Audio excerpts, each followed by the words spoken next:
फिलिस्तीन के लोग कितने अच्छे होते हैं, इसके लिए आपको डेनमार्क की कहानी सुनाते हैं। ये कहानी है वर्ष 1992 की। डेनमार्क की सरकार ने तय किया कि फिलिस्तीन से भगाए गए 321 शरणार्थियों को वो अपने देश में बसाएगा।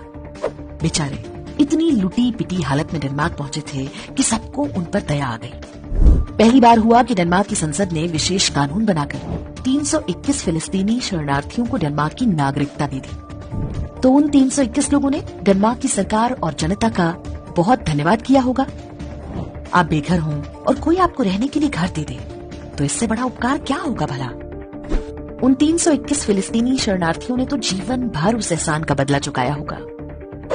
वर्ष 2019 में डेनमार्क की एक संस्था ने इन 321 फिलिस्तीनियों का पूरा डेटा निकलवाया और जो बातें पता चली सुनकर आपके होश उड़ जाएंगे।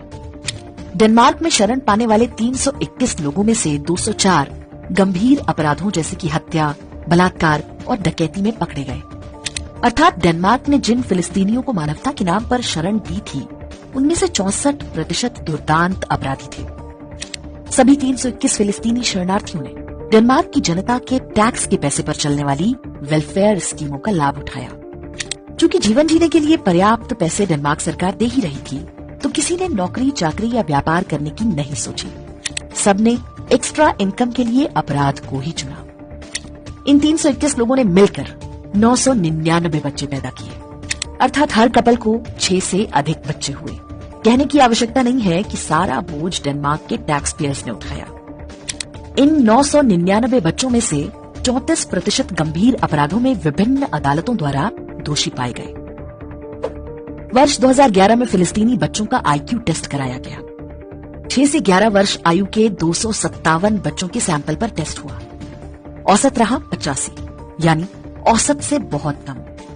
अब कम IQ होना इतनी बड़ी समस्या नहीं है, लेकिन कम बुद्धि वाले इन लोगों को कोई जन्नत और 72 हूरों के सपने दिखा दे तो निश्चित ही समस्या गंभीर हो जाती है। जब ये सर्वे प्रकाशित किया गया था तो डेनमार्क के वामपंथियों और इस्लामिस्टों ने खूब शोर मचाया कि असहिष्णुता आ गई है, इस्लामोफोबिया फैलाया जा रहा है। यहाँ पर एक और ध्यान देने वाली बात है कि फिलिस्तीनियों को कोई अरब देश भी अपने यहाँ शरण देने को तैयार नहीं होता।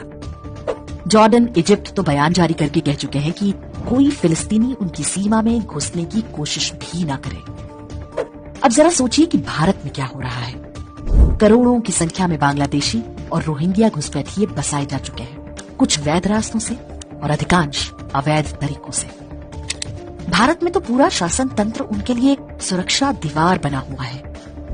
राजनीतिक पार्टियां और अफसर इन घुसपैठियों के आधार कार्ड और वोटर ID बनवाती है। पुलिस वाले घूस लेकर फल सब्जी के ठेले लगवाने में सहायता करते हैं। मीडिया उन्हें बेचारा और सताया हुआ सिद्ध करता है। देश विदेश से फंड लेने वाले NGO गरीबों की सहायता के नाम पर रोहिंग्या कैंपों पर ही सारी मानवता उड़ेलते हैं।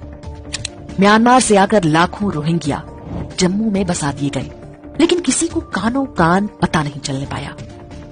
और जब पता चला तो सर्वोच्च न्यायालय उनकी रक्षा में खड़ा हो गया। दिल्ली समेत देश भर में आज अपराध की जो घटनाएं अखबारों में छपती हैं, उनमें से बड़ी संख्या इन्हीं बांग्लादेशियों और रोहिंग्याओं द्वारा होती है। लेकिन हमारे देश में अपराधों के समाज शास्त्र पर कोई बात नहीं होती। नेशनल क्राइम रिकॉर्ड ब्यूरो यानी NCRB जैसी संस्थाएं कभी इस बात के आंकड़े जारी नहीं करती कि गंभीर अपराधों में इन मजहबी घुसपैठियों का कितना योगदान है। डेनमार्क जैसा कोई यूरोपीय देश हो या भारत, मजहबी घुसपैठियों के साथ जो मानवता आज वो दिखा रहे हैं, उसका परिणाम उनकी आने वाली पीढ़ियों को भुगतना ही होगा। मानवता और मानवाधिकार मानवों के लिए होते हैं, उन ज़ॉम्बीज़ के लिए नहीं जिनकी आसमानी किताब ने ही उन्हें चलता फिरता मानव बम बना रखा है।